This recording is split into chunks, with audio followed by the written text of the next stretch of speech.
What if the biggest battle in creator tech this year isn't about smartphones, but cameras?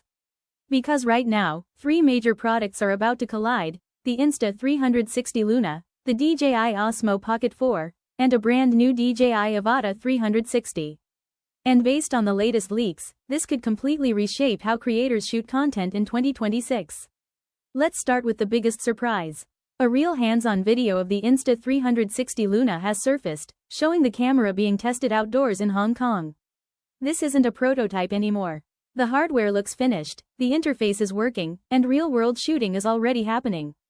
The LUNA is designed for vloggers and solo creators. It features a rotating touchscreen, thumb-friendly controls, and AI live tracking that automatically keeps your subject centered. But the real game-changer is the dual lens system. A wide-angle lens paired with a 70mm telephoto enables up to 3x optical zoom, meaning real background blur, not software simulation. Leaks also suggest 4K video up to 240 fps. 10-bit color, dual processors for stabilization and image optimization. A modular design with swappable lenses. If true, this could be one of the most flexible compact cameras ever released.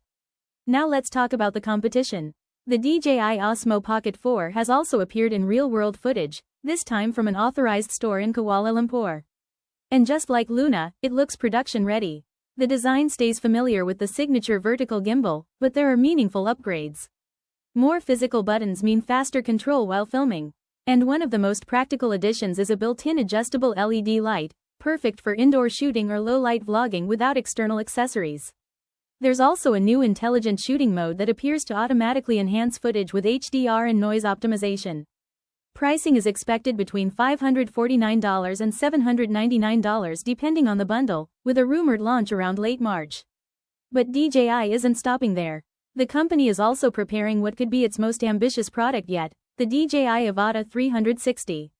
This drone is expected to combine high-speed FPV flying with full 360-degree video capture. Instead of choosing your camera angle before the flight, you capture everything and reframe later. Key rumored features include dual large sensors, 8K 360 video at 60 fps, 4K at 120 fps in standard FPV mode, around 25 minutes of flight time, 04 low latency transmission, multi-directional obstacle sensing. For creators, this means one flight, unlimited angles, and no second takes. And that's the bigger picture here. Insta360 is pushing modular flexibility. DJI is focusing on usability and ecosystem power. And with launch windows all pointing to March, the creator camera market is about to get very competitive. So the real question is, which one would you choose? A modular pocket camera, a refined gimbal shooter, or a flying 360 camera? Because one thing is clear, 2026 isn't just another upgrade year. It's the year creator cameras evolve.